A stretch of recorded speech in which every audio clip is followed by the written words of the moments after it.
started now.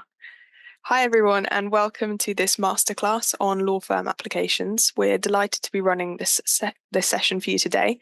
I hope that you'll enjoy this masterclass and get involved by submitting your questions throughout. So firstly, I just want to set out the aims of the masterclass.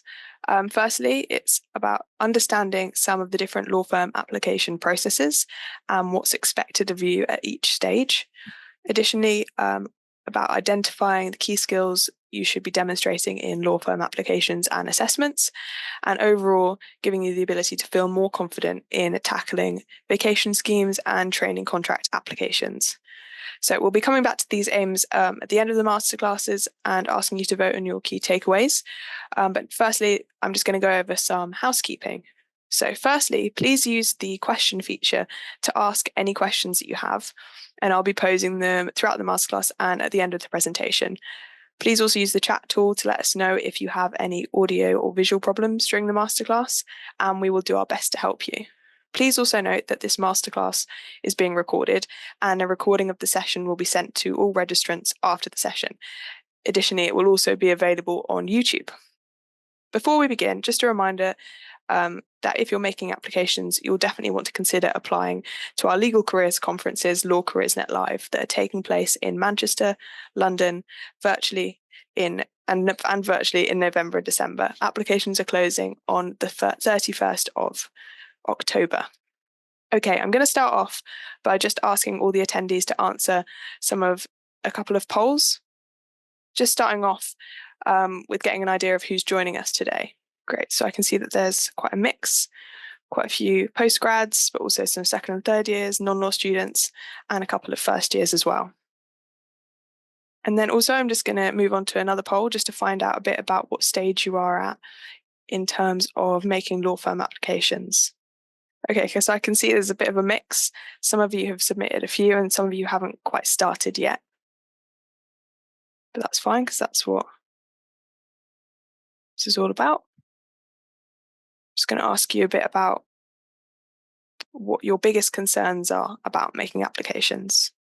So whether that is how to stand out, how to talk about your skills and experiences, how to showcase your interest for working at a firm, or how to showcase your commercial awareness. Okay, so I can see it's kind of a bit of a mixed bag. Hopefully we'll cover quite a lot of these topics throughout the masterclass. Great. So first, now I'm just going to move on to introducing our panelists. First off, Molly, would you be able to introduce yourself? Yeah, of course. Hi, everyone. Lovely to see you. I can see a few friendly faces that I recognise a few names. My name is Molly Hill. I'm the Early Careers Advisor at White & Case, and I've been at the firm for almost 2 years. I came from a non-law background, so happy to kind of answer any non-law questions as well. But yeah, a bit about Weil & Case. We are an international full-service law firm, so we're all over the world, which is really exciting. And we, as part of our training contract, offer 6 months of comment abroad, which is a super exciting opportunity for every trainee. And more than happy to answer any questions related to that as well. Great. And Rosie? Hi everyone. Yeah, I think I recognise a couple of names too, which is nice. So I'm the Early Careers Manager at Dentons. So similarly to what I was saying, we're an international firm, offices basically anywhere you can think of. I think there's an office, although some of them quite small compared to others. And yeah, really looking forward to sort of chatting through applications today, and happy to answer questions on anything that pops up. And finally, Philippa. Hi everyone. Yeah, thank you for joining us for this afternoon session. Hope it's going to be really worth your while. So I'm the Early Careers and Development Manager at Weil, Gotshal. So we're a US firm. We have one office in the UK, but then about 12 offices dotted around the UK, and then some international offices as well. We predominantly focus within private equity, finance, and restructuring. We recruit up to 15 trainees a year and have 2 vacation schemes, so a little bit smaller than Dentons and White & Case. But yeah, definitely happy to answer any questions that comes to you today about how to make applications stand out. Amazing, thank you. Right, just starting off, I'm just going to start on the topic of research. Research is quite a big part of applications. Just starting with you, Molly, how could you tell that a candidate has done research and sort of knows the firm and sort of has thought about why they want to work there?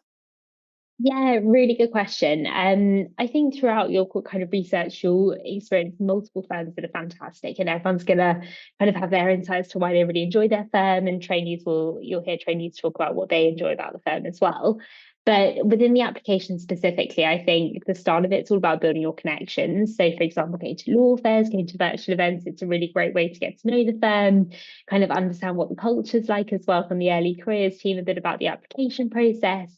And then with regards to kind of research specifically, I'd go away from the events, and any firm that's really stood out to you, or a couple of them, say about 5, then I'd truly do some kind of proper background research, exploring things like transactions, kind of their practice areas, and the locations of their offices, kind of any of their USPs that stand out, and really kind of hone in on that research to start feeding in your application. I think that's a great way to start. Great, thank you. And then moving on to sort of submitting training contract applications. Philippa, could you tell me a bit about what stage students should be starting to think about doing this? Yeah, it's a good question, because I think everyone kind of definitely gets in their head quite a lot about how early to start the process when you are studying. I mean, some firms do have first-year programs, so I think that's a really good place to start to add to Molly's point, to kind of be doing your research about the firms that really interest you, and then you can start to narrow it down from there. I think a lot of people do put a lot of pressure on themselves to, be applying for vacation schemes and training contracts in their second year, and that's absolutely fine to do that. But I would say don't be disheartened if you aren't successful in your second, even in your third year. You really should be taking the time when you're studying to be researching firms, going to events, going to law fairs, and speaking to firms, so that when you then do start applying, your applications are a little bit more tailored, and they're probably a little bit more elevated than what they'd be if you started it too soon. So there isn't really a good time to start, but I do think that, waiting until your third year, and even when you're a graduate, there's a lot to be said for that. You'll have more experience that you can add to it. You'll have more knowledge of firms that you can then use to tailor your applications a bit more. We get asked questions all the time about, people who've already graduated. Is it too late? Have they missed the boat to apply for training contracts? And absolutely not. We have people apply when they've graduated and have been working as paralegals, or maybe career changes. So definitely waiting a little bit longer to apply for training contracts is absolutely fine as well. Amazing, thank you. And then, Rosie, would you be able to tell me a bit about how important it is for candidates to understand the recruitment process of the firm before applying? Yeah, of course. So I think at first glance, it can look like every firm has a very similar process, and there are definitely similarities, but they'll also each have important differences that it's important that you have an understanding on. For example, timings can be really important. Some firms will recruit as they go for roles, so the sooner you get your application in, the better chance you have. Others might wait till after the deadline, so you have a bit more breathing room on when to apply, but also planning them in around all your other commitments.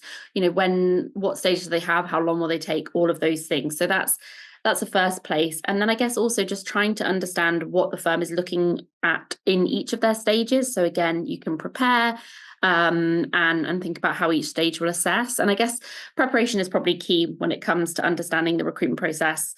How much time is the process going to take? When is it going to be? How will you prepare? There might be a stage where you're only going to have a week to complete it. So thinking about it in advance is probably a good idea. So yeah, definitely do your research. As I say, they might all look similar at first, but actually there will be differences that can help you maximize your time and make the best applications. So once you've kind of picked which firms you're interested in, definitely do a bit of a deep dive into the process. Yeah, definitely. And yeah, I think you've kind of all echoed each other's points there with research is really, really important. Molly, would you be able to sort of off the back of that, tell me a bit about, obviously we've explained why research is important, but how should firms kind of approach research? Yeah, no, of course. So I think there are multiple ways that you can research into a firm. I think websites obviously are kind of the first port of call to look into the firms that you're really interested in. Like I was saying earlier, maybe going to a law fair, going to an event like this and finding a firm that you really like, have a look at their website, kind of understand their key concepts. That's probably the first place to start. Then events like you guys do are fantastic as well, and various other events as well, sometimes off their own events. We, for example, do a virtual series, so that's a really great way to get to know a little bit more about the practice areas and kind of the context of what each area does. Things like there's a great company called Little Law that really breaks down commercial awareness on Instagram. A little bit of a different kind of aspect there, but it really kind of does a good overview as to what commercial awareness means, because I know that's a really key buzzword within law. And various podcasts are also fantastic. So I think that gives you a really good different aspect into commercial awareness. BBC, that kind of thing. So yeah, I think there are lots of different things. What you'll find as well is each firm tends to have their own kind of site. So for example, we have ours called Inside White & Case, and that presents a lot of our articles on various cases, affinity networks, different things that we're kind of showcasing for the month. So definitely worth having a look at various websites like that on different firms. Great, thank you. And then I'm going to pose this next one to Philippa. What are the most essential things that candidates should include in their applications? So they should include in their applications, do you say? Yeah, sort of essential things that candidate is really important to sort of include in your applications. Yeah, absolutely. So I think, obviously, I mean, it sounds like such an obvious one to say, but your reasons for wanting to join a firm are really important. I think the thing that I see candidates sort of, the thing that sort of makes candidates' applications stand out for the wrong reasons the most is when people just sort of tell us things about us that we already know. And it's great to hear that you've done your research and that you want to highlight things to you that have really resonated, but you need to then be able to tell us and take it that one step further and tell us why that's really resonated with you. So we get a lot of people, one of the questions on application forms is, why do you want to work at Weil? So it's a really straightforward question. And I think before you submit any application to any firm, you should have some key reasons that you want to get across as to why you are applying to that firm. But yeah, a lot of people kind of just list, that we're a US law firm, that we specialize in private equity, and that we have a small trainee intake. And that's really good to hear, that you've done your research. But I think, yeah, people that then tell us why that means a lot to them and why that's really resonated with them is really key to add to your application. And also just why you want to be a lawyer. That's how you can really make your application stand out from other people's. If you're, you may be a non-law student, you may be a career changer, as I mentioned earlier, you may be a mature student, you may be, there could be, your story is basically your story. So your reason for wanting to be a lawyer will be very different to someone else's. And really kind of taking the time to think about the key points that you want to get across and putting this on your application form can, again, the time that you spend doing that can really benefit. Great, thank you. So it's kind of about balancing doing that research, but also linking that back to you and your skills, which kind of brings me on to my next question, actually. And this one's for Rosie. What key skills would you say you're looking for on an application form? Yes, so that's a question we get a lot. So I guess most firms will have some similar skills. We're all looking for things like communication and resilience.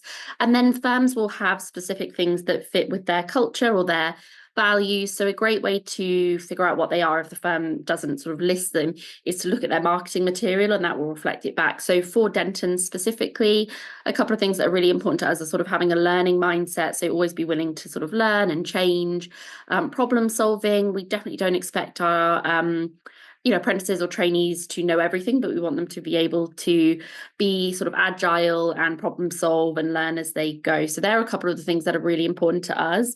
And then, as I say, there are things that, we'll all be looking for: commercial awareness, which has been mentioned. I think we'll talk about it a bit more later as well. And attention to detail in your form, things like that. So again, that research is really going to help you discover what the skills are that the firm is looking for. But generally, I've found that no firm is looking for one skill that is sort of technical knowledge, because a lot of that can be learned as you go through your law studies and then also while you're at the firm as well. So it's generally softer skills that we're looking for at this stage. Great. And then, as you kind of said, it's all about sort of doing the research and the skills relating to specific firms. Just sticking with you, Rosie, on this one, what would you say is one thing that is you'd kind of expect candidates to know about Dentons? Yeah, probably not a straightforward answer, but I'd probably say what makes us different. There are lots of things that we can all say that are similar. Lots of the firms you'll be applying to are international, might be full service or have similar practice areas. So it's really digging into what makes Dentons different, and that will be done from attending events, from speaking to people who work at a firm, for doing research beyond maybe just the website and things like that, and trying to work out what makes us different. And then I guess linking it back to yourself. So why is that something that's important to you as well? So taking that extra step too. Amazing, thank you. And then moving on to focus a bit more on work experience. Molly, would you be able to tell me a bit about what work experience you're looking for and how students should kind of approach talking about work experience? Yeah, of course. So I know the work experience section can be a little bit daunting on applications, and it's kind of like, oh, what do I include? What do I not include? I think the more work experience you gain, like the older work experiences, you can start to not include. That's absolutely fine. We don't need you to include everything. That being said, I think it's all about that mix between non-legal work experience and legal work experience. So you don't necessarily have to have full legal work experience. We want to see kind of what you've been up to, anything related to the firm. So if you have a passion about something and you've done work experience, then it's keen to kind of showcase it within work experience as well. That'd be a good way to do it.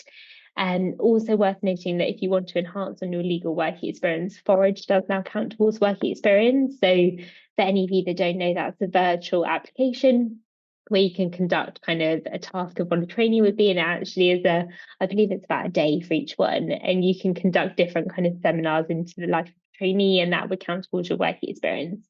So I think it's all about kind of knowing which work experience lists for each application, a mix of legal, a mix of non-legal. And additionally, some things that we like to see is underneath, you can incorporate kind of the skills that you've learned from that work experience. So think about the skills that you've collated and think about how it could be relatable to that of a solicitor as well, and try and kind of outline what the skills are, what the skills you've learned, and how you feel it would be representative of a solicitor. Thank you. Definitely. I think it's all about balancing that law and non-law. And that sounds like a really great way to build legal experience when, because it can be quite difficult to find. But moving on to talk a bit more about non-law work experience, which I feel like students sometimes will kind of disregard a bit. They'll focus quite a lot on the legal experience in their forms. Philippa, would you be able to share a bit about how students can talk about non-legal work experience?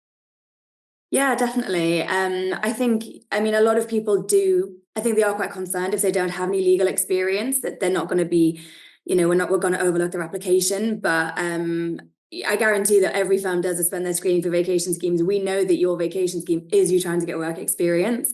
So we're not going to overlook any of the other transferable skills that you have gained from doing non-legal work experience as well. So I would sit down before you do your application and just have a think about fundamentally what are the key skills that you need as a lawyer. So it is things like team working under pressure, the ability to manage manage multiple things, prioritization, etc. And do have a think about when you've gained those skills in non-law roles as well that you've done too, and if it is legal work experience as well, that's fine as well. But do have a think about where those transferable skills have come into practice and demonstrate those on your application. You can do that either in the work experience section. So as Molly said, most application forms will have a section where you can elaborate on the responsibilities that you've gained, etc. But you can then also kind of weave that into your actual covering letter or the questions that firms are asking you to, just to constantly kind of highlight that you do have those transferable skills. And also, it doesn't even have to be actual work experience that's important. It's not like necessarily sitting in an office and having corporate experience. It can be working in a shop. It can be working in a call center or a restaurant. It can be a volunteer role. It can be working for society. So any of those kind of positions of responsibility are really important to think about.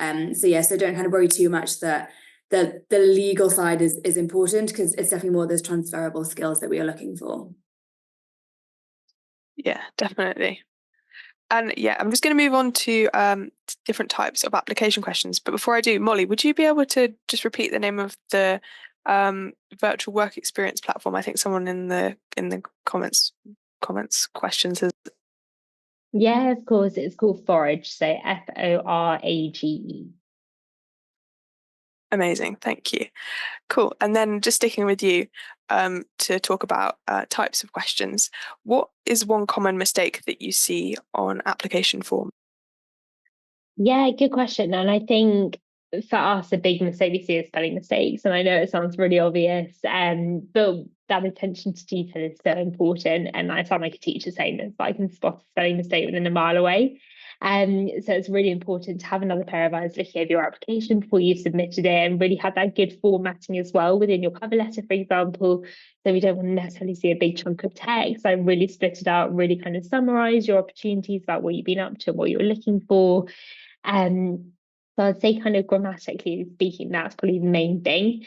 And then just doing that research aspect, I think kind of showcasing your research and showcasing your awareness of the firm is really important. And it's hard because I think sometimes a lot of people feel it's a numbers game. So the more applications they submit, the more likely they'll be able to kind of get into opportunities. But actually, when you come down to it, and when you really kind of research and really pick a few firms, like we were saying, and really showcase that, it comes through in your cover letter and comes through in your application, that you're really kind of showing the interest and not keeping it too generic as well. Yeah, definitely. I think that's one thing I always say to students is it's not about submitting loads, it's about submitting a few really good applications. Yeah, and then just moving on to talk a bit about, obviously there's quite a lot of different types of questions on application forms. Competency-based questions is one type. Philippa, would you be able to tell me a bit about how students should approach tackling these kinds of questions? Yeah, so we actually don't have competency questions on our written application, but they do come up at different stages throughout the assessment process. So in like our video interview stage, and then in your face-to-face interview as well. So what I'd say is, when you're asked a competency question, do try and take some confidence in that, you know the example that you want to talk about. We don't know the detail, so it is up to you to kind of share that with us. But there is a really clear structure that you can follow to cohesively answer a competency question, which is the STAR technique, which a lot of people may be familiar with. But it's essentially, if we ask you a question such as, tell me about a time you've worked as part of a successful team, the STAR technique will allow you to just follow quite a clear structure of telling us what the situation is that you were in, what the task was that you had to complete, the action. So again, what the actual outcome of that was, and then what the result was as well. And it's just quite a clear way to get your point across and to make sure that you are kind of covering all areas of that answer. One piece of advice I'd give as well is always remember, if you taking that same question, so about a team that you've been involved with, it's very easy for people to fall into the trap of saying, we did this, we did that. And it's great to kind of have that context, but you've got to remember that the interviewer is interested about you and your experience. So always remember to take it back to what you did in that, to highlight the skills again that you brought to the table, how you maybe overcame any challenges, that kind of thing.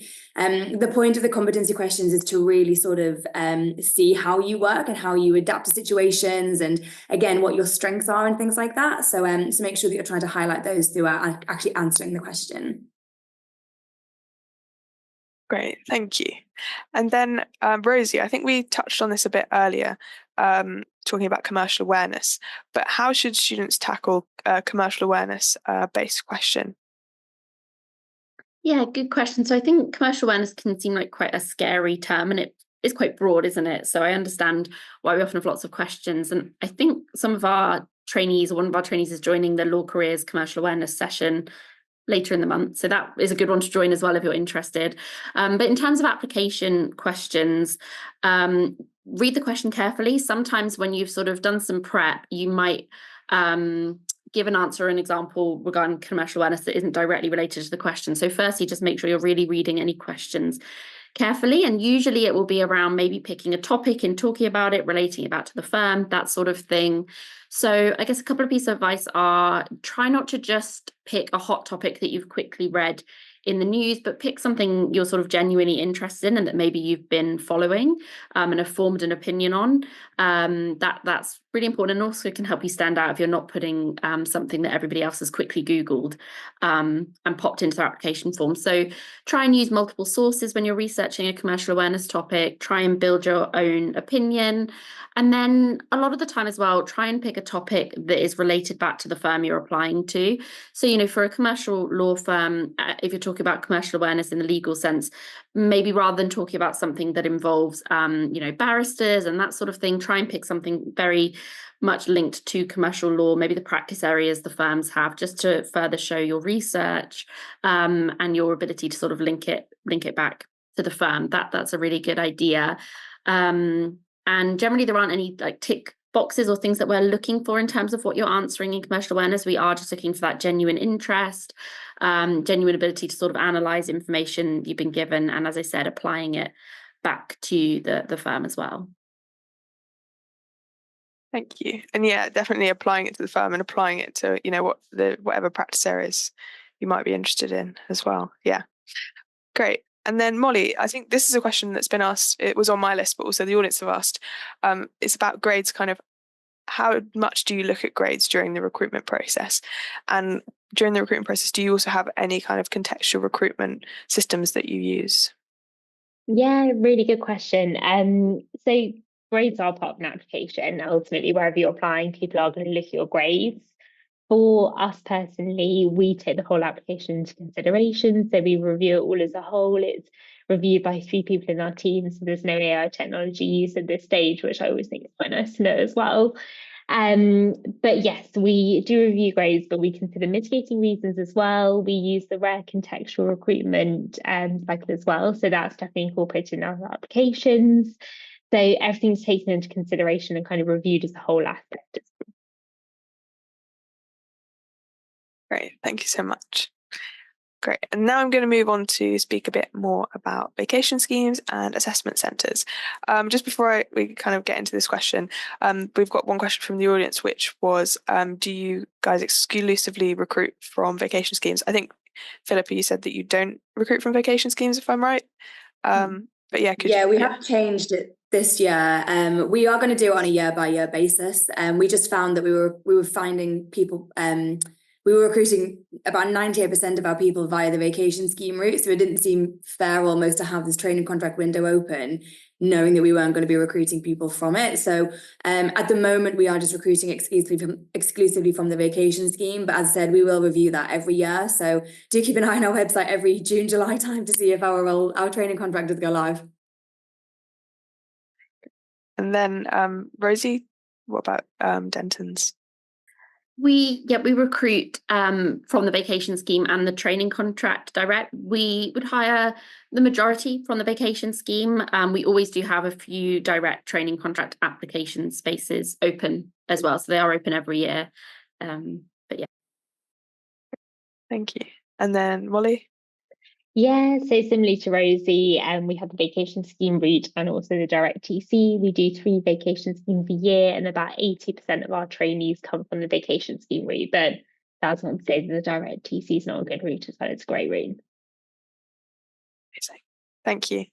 And then Rosie, would you be able to share a bit of advice for candidates going into a vacation scheme? Obviously, it can be quite a high pressure thing, like knowing that it's almost like a week-long interview in a sense. Would you be able to share a bit of advice about how they could prepare or just how to succeed on this? Yeah, of course. It does sound scary, doesn't it? But I promise it isn't a 2-week interview. You're not being watched at all moments. We have social events and things like that. Nobody's sort of watching you. Obviously, don't anyone embarrass yourself at a social event if you can help it. But, you can relax on the vacation scheme as well, because it's a chance for you to get to know the firm as well and make sure it's the place for you. So obviously you want to be going in giving your kind of best impression, but also remember to ask lots of questions and really get a feel for what it would be like at the firm, because you are assessing them at the same time. But in terms of, tips for success on a vacation scheme, in terms of preparation, do a bit of research on the firm, more research on the firm, what's been going on recently. Other kind of advice we always give our vacation schemers as well is to just come in open-minded. So you might not be in a practice area you initially thought you were interested in, or there might be sessions on things that you don't think are relevant for you. You might be asked to sit in on a client call, you have no idea what's going on, but it's still all really great experience to build your knowledge, to build transferable skills. So just throw yourself into everything. If someone says, do you want to come to this lunch, or do you want to jump on this webinar, or anything like that, if you can, I would really recommend doing so. I think another piece of advice, I don't know if it's the same for Molly and Philippa, is it's nice to network on a vacation scheme, to meet different people, but do remember that you're also working with a team and you might have work to complete for them, and that's generally the priority, as well as with your teams and the work you're doing with them. So try and keep that in mind. And then I think the last thing is to always ask questions and clarification if you're not sure on what you're supposed to be doing. So if you're set a task, don't just go ahead with it if you're not sure, because you could waste lots of your time.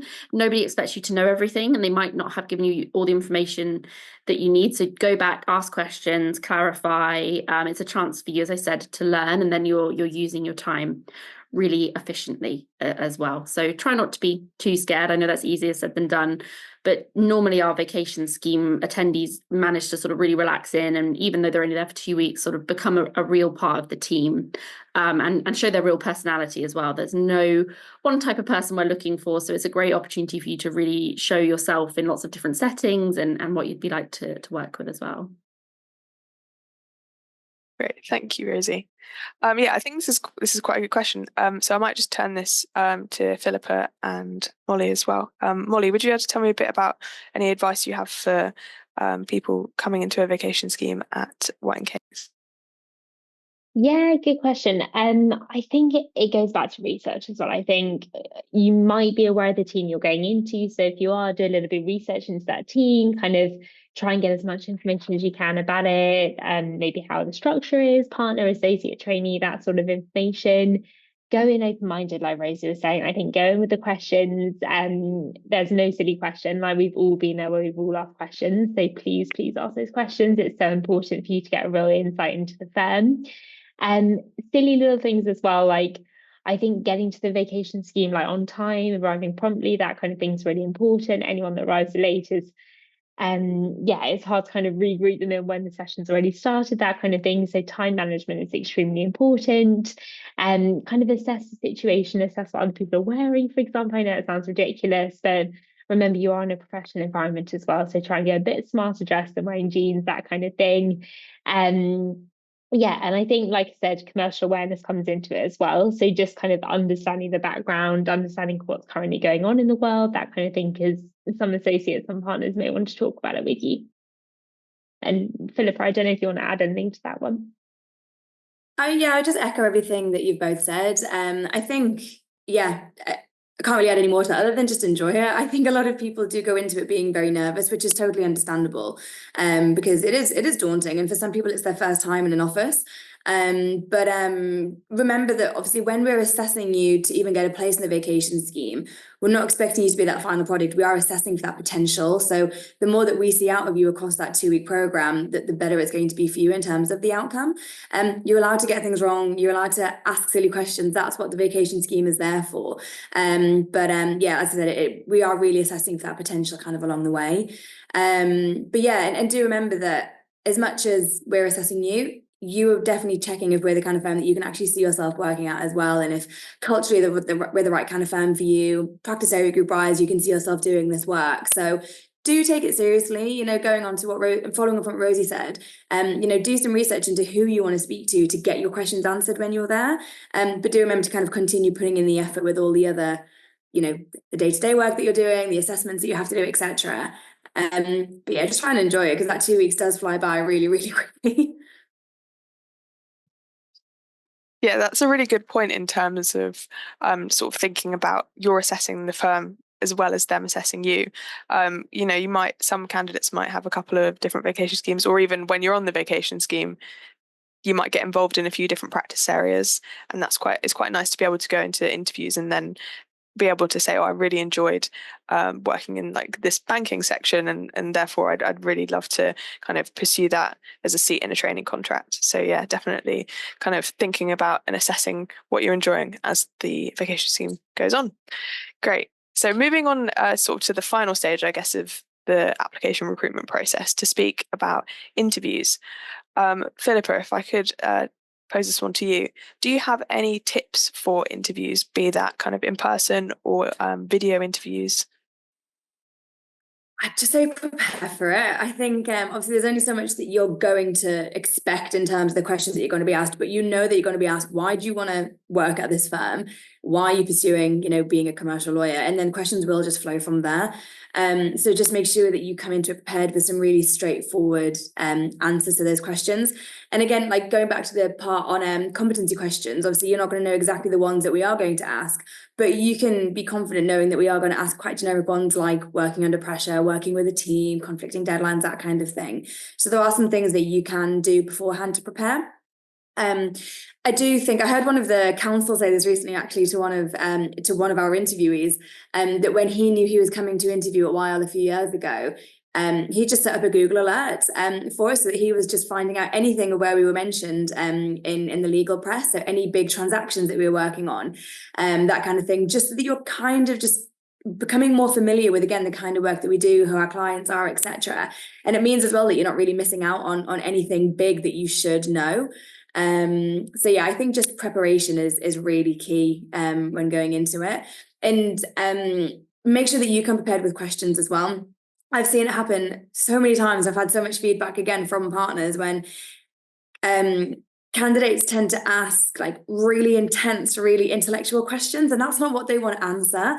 The point of the questions that you can bring to the table is, I want to ask questions that are going to tell me if I want to work at this firm. So don't feel like you need to be asking these really high level questions that partners, may not even be able to answer themselves if it's something really specific. You can just ask really generic ones, such as, why do you like working at this firm? What's been the highlight of your career? And that will just get them talking and get them opening up about themselves, and can create a totally different dialogue as well. So yes, I'd say prepare some nice, easy questions that are going to tell you why you would want to work at this firm. Great, thank you. Yeah, I definitely think the question at the end that sometimes does stump people is, do you have any questions? On that topic, I'm going to move on to questions from the audience, which first off, I'm going to start with, I think, a question we were probably expecting, which is, should I use AI in my applications? I don't know if anyone wants to start off with this one. I'm happy to take that one, but happy for both Molly and Rosie to jump in as well. I think it's definitely a grey area at the moment. I think obviously we would discourage you from using it, because we want your applications to be authentic, and you can only really do that if you are answering the questions as genuinely as possible. We're not using any kind of technology to check if you have been using AI. I think the stance that we're kind of taking on it is that we're hoping obviously people will just make genuine applications, but also, to be really blunt about it, we're not going to know if someone else has written your application. It could be a parent, it could be a tutor, it could be a friend, it could be anyone. So we're just trusting that obviously whatever we are reading is genuine. And if you don't know what you're kind of talking about, or if your depth about the firm or your commerciality is lacking, that will come out in the next stage of the interview anyway, like in the pre-recorded video interview, in the face-to-face interview. So whilst we're kind of not saying definitely don't do it, it's not really going to benefit you in the long run. So it's not really worth doing it initially, is what I would say. Molly and Rosie, I don't know if you've got any other thoughts on that, or if you guys are kind of implementing anything to eradicate AI in applications. Yeah, Rosie, do you want to go first? No, you go, Molly.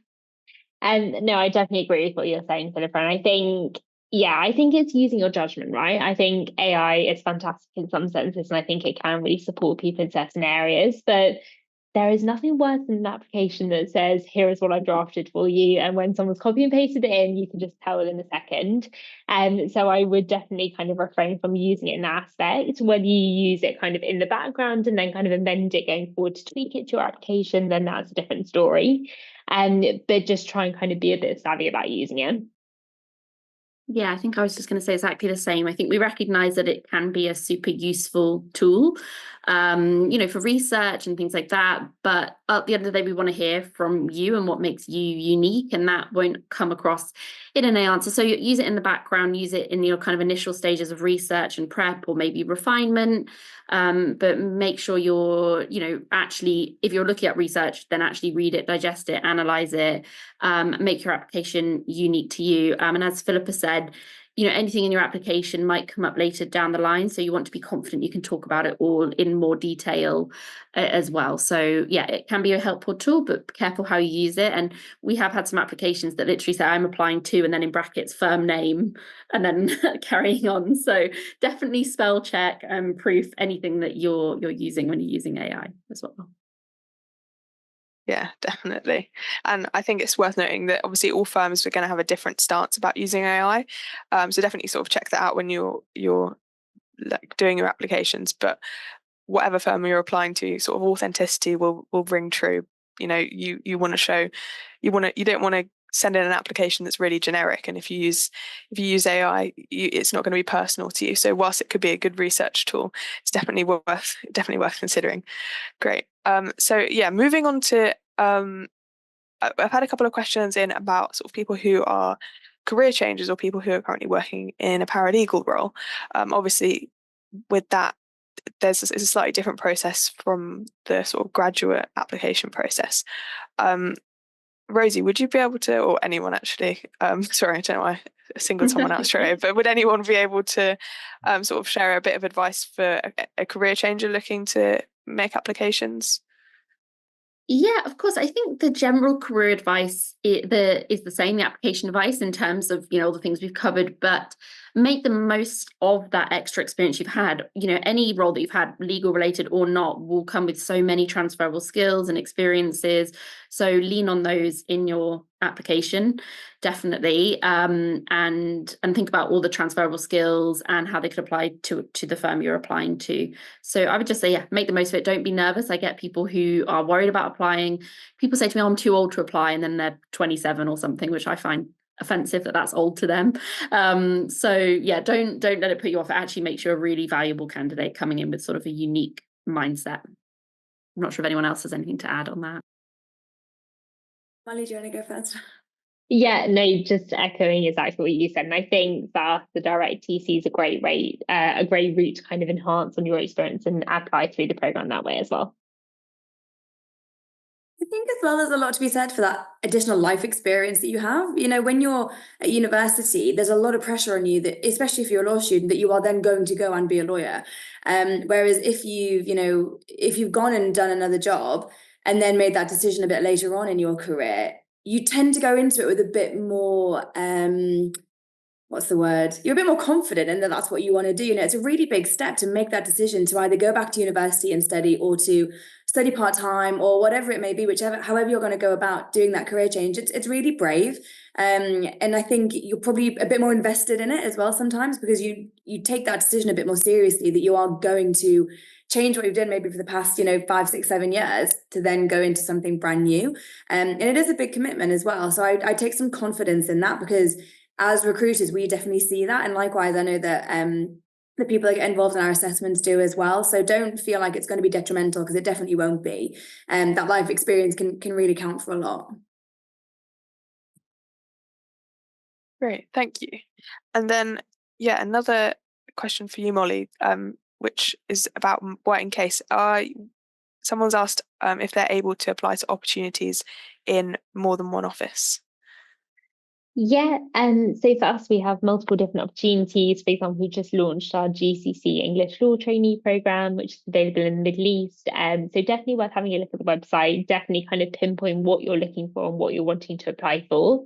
You are welcome to apply for multiple opportunities, but I would link back to your research and really kind of home in on the opportunity that you're already interested in as well. And I think that's probably a better way to do it, to have one really concise kind of opportunity that you research really well and within one location and apply through that route. But having said that, within each location, we offer multiple opportunities like open days, first year insight schemes, and you're eligible to apply for those within that region, depending on what you're looking for. Great, thank you. And then just one question, there's another question which is more about research, as we kind of touched on earlier a bit, but someone's asked about researching clients and following legal news, what kind of the best method for that is, and whether or not you should kind of be looking at one specific sector of interest or keeping the research a bit more general. I don't know if anyone wants to jump in on that. I think it depends on the type of firm that you're going to apply to. If you're applying to a firm like Weil, where we are quite specialised in private equity, if you come to an interview or make an application and don't reference private equity at all, that's probably going to be a cross against your application. But if you're going to somewhere that is a bit more full service, like White and Case or Dentons, then you can probably be maybe a little bit less research on something so specific. Sorry, I realise I'm kind of answering that question on both of your behalves there. You may feel totally different, but I think, if you're going to somewhere that has got a really key specialism that they regularly promote, then you do want to be doing some research into that. But if you're going somewhere a bit more full service, then it may be a little bit more different. Yeah, I think I totally agree. I think just to add to that as well, I think like Philippa was saying earlier, if there's a firm you're interested in, definitely a Google alert or something just to kind of hear about what's going on in the press. I think that's a really good way to kind of stay in tune with the commercial aspect as well. I definitely love that Google alert. I think I'm going to use that going forward. But yeah, I think that's a really good way to kind of be aware of kind of any transactions that are well known and occurring in the moment.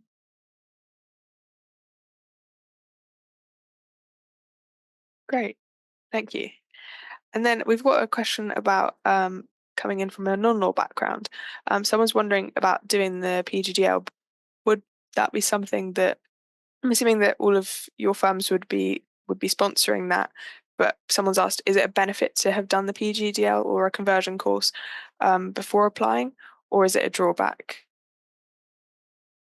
I think it's probably a really personal decision. It's definitely not we don't look for it, so you definitely don't need it. I think if you've done your research on what commercial law is, what the role of a solicitor is, building that sort of knowledge yourself, you don't need it, and we certainly don't expect it. But also, it's not a drawback if somebody's doing it. We don't look negatively on an application for someone who's sponsoring it themselves. I'll let Molly and Philippa talk for their firms, but we do ask our non-law future trainees to do the PGDL, and we sponsor it and provide a grant while you're studying before you do the SQE as well.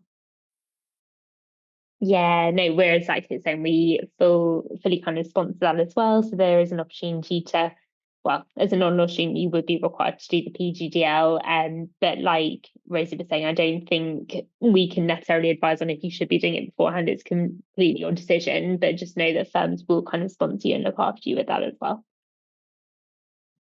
Yeah, it's the same process, so nothing more to add to that. Great, thank you. And then this question is a bit more of a general question. Someone's asked, what kind of stands out as an outstanding application to you? What would you say is an outstanding application? I think that's the $1 million question, isn't it? From our perspective, I think it goes back to what we've been talking about today. So bringing that commercial awareness aspect, bringing the research, just really showcasing what you know about the firm. But like we've said as well, it's a two-way process. So as much as we've got to like you, you've got to like us. So really showing why you'd be an ideal candidate for a trainee role with us as well. But yeah, Rosie and Pip, I don't know if you want to add to that. No, I think the same as what you said. And probably standout is key. A standout application is one that stands out because of the amount of research you've done, and the way you're answering the questions, really tailoring it is probably key on all of the questions. Yeah, nothing else to add to that really. I think one thing to maybe try and keep in mind is just to try and make it, like, as we've already said, like time and time again on this call, just do tailor it, make it personal. Because if you are one of, maybe 1,500, 2,000, 3,000 applications, you want to make it interesting to read. And we're not expecting you all to, make it stand out in a, all song and dancing kind of application. But you do want to make sure that it isn't coming across as just really generic. My rule of thumb is always, if I'm reading an application in the Weil section and I can replace the firm's name with someone else's and it reads pretty much the same, then I'm not really that interested in reading much further, because it's, if you're not taking the time to really put some effort into making it stand out, then we're probably not going to want to take the time to put you through to the next stage if you're just submitting a really generic application. So yeah, it's a bit harsh, but it's true. And for the sort of the question that would be like the why Weil question, how would you do you have any advice for approaching that in terms of why, making that sort of how to structure it, or what specifically is drawn, besides kind of obviously doing good research and actually sort of making it specialized? Is there anything else you could sort of add to that? I think it really is just telling us why it's important to you. So again, like going back to what I was saying earlier, some people are really attracted to us because of the smaller trainee intake. And again, that's fantastic that you know that, but why is that interesting to you? Is it because you want to work, only in a teams where you're given more responsibility earlier on? Is it because you want that more potentially supportive trainee cohort because there is less people? Is there a reason why you're really interested in the fact that we do a secondment to New York? Why? Like, yes, it's really cool and it's like a really good opportunity, but how is that good for your own like career development? So again, just thinking of taking it that little bit further is what always elevates an application. And again, sort of the why do you want to be a commercial lawyer? Everyone's reasons for this will be very different. So again, just having a think about conversations with people that you've had, you know, courses that you've done, events that you've been to. People ask us a lot of the time actually about, you know, shall I name drop? Should I just kind of list loads of people I've met at events? And again, that's really good to do, but only if you're doing it from a really genuine perspective. If you're just saying, I came to this event and I met, you know, 5 different people and had good conversations, again, that's great to know, but there must have been something in one of those conversations or one of those interactions with someone that made you think, okay, I want to pursue this further. And again, we're not, you know, we've all said it on the call, we're not expecting you to know that we are the firm for you. There's still a lot of hoops for you to jump through for you to decide that we're the firm for you, but just showing that you've got that initial interest and where that came from is what will make it something that we think, okay, yeah, we see potential in this, let's take it to the next step. Great, thank you. And then one final question from the audience is, do you think it's worth reapplying to firms if perhaps you've been rejected in the past? So that could be kind of you've made it through a couple of stages, or maybe you've not made it through for the first stage. Is it worth reapplying a year later, for example? Yeah, definitely. Some firms might have a policy once you've done an assessment centre, they might ask you to wait a year. So check if that's the case. But generally, any other stage, yes. Someone said to me yesterday, oh, I'm applying and a future trainee at this firm told me they always look at your past applications and there's no point applying again. Definitely not true. We have lots of trainees who applied more than once and have really improved their application year on year. And normally it will have no negative impact on your next application. So if you feel like you can make a stronger application, or maybe you applied too late, or you know something went wrong on an interview, you can definitely apply again. Molly and Philippa, I'm not sure if it's the same for you. I assume so. Yeah, it's definitely the same at our end. I think, yeah, within that 12 months, if you're applying 1 year to the following year, so much can change for you. So it may be that you weren't demonstrating enough commercial awareness. And then in those, you know, in the past 12 months, you've been to a lot more events, you've gone to insight days, you've gone to law fairs, and that's developed and you've got more things to talk about. So yeah, don't sort of feel downhearted if you have been rejected 1 year. You can definitely go on to reapply the following year. Yeah, exactly the same for me. Great, thank you. Right, I think that's kind of all we've got time for in terms of questions. So just going to round up now. I just want to say thank you to our panel for taking part in the conversation and to our audience for joining us here today. We hope that you found this session informative and are now feeling a bit more confident in your legal journey, whether that's with kind of how to research, how to make applications, whether that's approaching the questions or actually how to approach a vacation scheme. So just to finish off, to get an idea of what you've taken from today, I'm just going to give you a moment to answer the poll on your screens.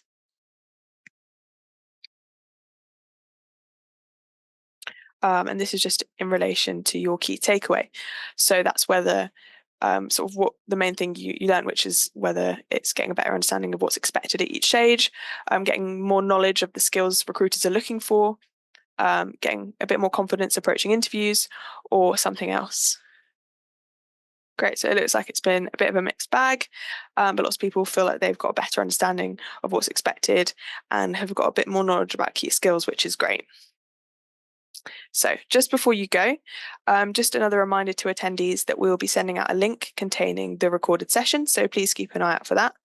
A survey will also be popping up once the masterclass has ended, so please could you fill that in to tell us how you've enjoyed today, so our wonderful panellists know how much you valued their time. It's really useful to get some feedback, and on anything that you kind of enjoyed or anything you found particularly useful.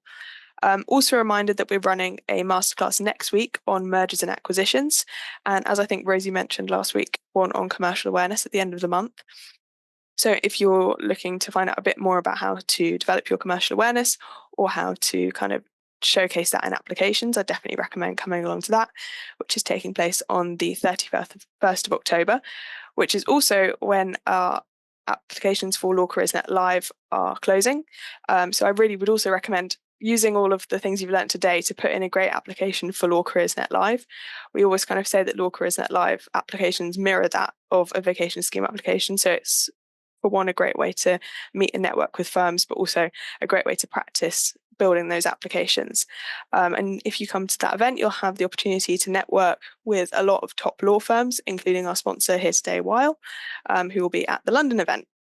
Great. So I'm just going to say thanks again to our panelists and everyone attending today. And we look forward to seeing you next time. And just before we go, I was wondering if each of our panelists would be able to give us sort of a key takeaway about applications, just to round off the session. Starting with you, Philippa, maybe. I think just take your time with it. Like I said earlier, there's a lot of pressure for you to feel like you have to submit things straight away. You know, a lot of firms, I think, Rosie, you made this point earlier about applications being screened on a rolling basis. Find out what firms do and make sure that you can obviously, you know, take your time with then tailoring your application. You know, go to speak to people at fairs, go to speak to them at dinners, go to, you know, reach out to their early careers team, follow them on Instagram. That's just a shameless plug, so you follow our Instagram. But there's a lot of information that's shared on, you know, through all of those different avenues that you can really utilize. So yeah, take your time, take as much time as you can with it, really tailor it. And just try and enjoy the process as much as you can, because it can result in something that could be really wonderful for you. Thank you. And Molly? Yeah, I think absolutely agree with what Philippa said. I think also be authentic. I think showcase your research. You've done a lot of kind of exploration as to which firms give for you. So really kind of showcase the understanding, showcase the awareness. Yeah, and like we said, they can be a long application at times. So we really appreciate everything you're writing down for us. We do review it all. But yeah, it's got to be a good firm for you as much as it's got to be a good fit for us as well. So that's the two-way process. I don't think there's much to add to Molly and Philippa, but I'd say, yeah, just be yourself. There's no one type of person that any firm is looking for. So as Molly said, be authentic, really talk about your true passions and the reasons why you're pursuing this. Don't feel like there's a box you need to fit in, because there isn't. Great. Thank you so much. Yeah. Just once again, thanks to all the panelists and thanks to you all for attending. Remember, all of our masterclasses can be found on Law Careers Net's events page. And yeah, that's all for today. Thank you and goodbye.